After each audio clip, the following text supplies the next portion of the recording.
Okay, June 2004 exam, non-calculator section.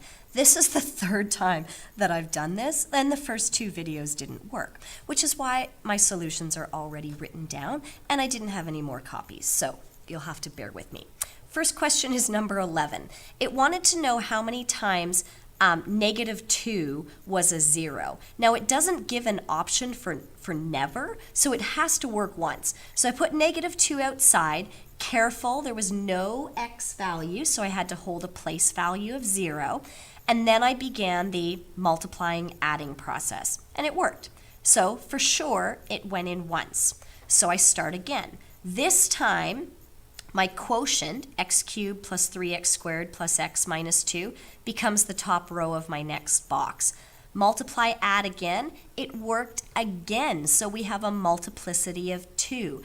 But what we're left with, x squared plus x minus 1, doesn't factor. So we will only have -2 as a root twice, or multiplicity of 2.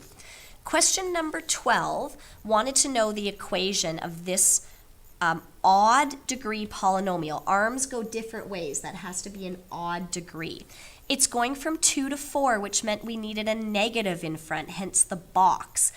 So we cross at -1, we need an x plus 1. We cross at 0, we need an x. That makes C the correct answer. You'll see the rest of the information matches up. Question number 13 said to factor this polynomial, and they gave you one of the zeros. They said you had a 0 at -3, which automatically means you need an x plus 3. B and C are out. They're not possible answers.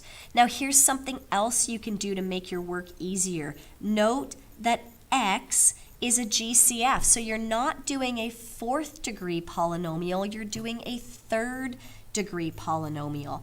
Put that along the top row of the box. You break down to a quadratic equation that you can factor. D was the correct answer. Question number 14, we saw this on the last exam. All you need to do is take what's inside, make it greater than 0. So x is greater than -6, and 88% of the population figured that out. Question 15, 86% figured out that this was just a simple application of the change of base law. Number 16, 88% of the population recognized that you could make the bases match and solve that equation. Question number 17, not as well done. Only 52% of the population got this right.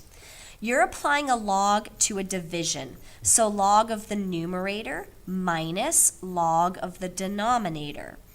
Now you're applying a log to a multiplication. You're going to rewrite it as an addition, except there's a minus there. So the minus hits both of them.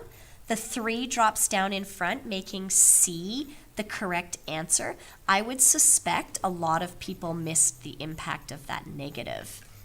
Number 18, also a little bit tricky. Only 51% of the population got that the correct answer was D. Here's what we have.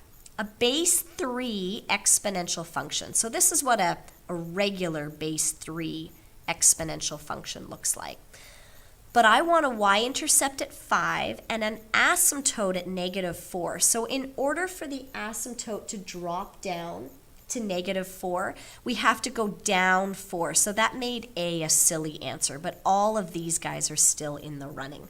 So we can do one of two things. We can plug in this point, 5 for y, 0 for x, and solve for what h would be. Or we can do a little guess and check. Y-intercept has an x value of 0. Put 0 here. That's 3 to the -2. 1 over 9 minus 4, that's not 5. Put 0 here. 3 to the -5, that's 1 over 243 minus 4, that's not 5 either. Put 0 here. 3 squared is 9, minus 4 is 5. There's your answer. Question number 19 is a logs on one side, but you're going to have to kick bump this guy a few times. 2 bumps the -1 up. That's a 1/2. Now the 4 will bump the 1/2 up. Remember, that's a square root. That gives you 2. 5 bumps the 2 up. You get the correct answer is C, 25.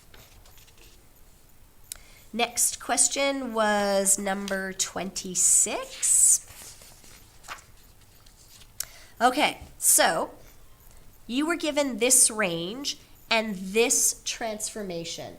The H here, I was indicating that what's inside is a horizontal change. That doesn't impact range. Sorry. That impacts domain. So these two things impact the range. This is a vertical stretch by 2. 2 times -6 is -12. 2 times 12 is 24.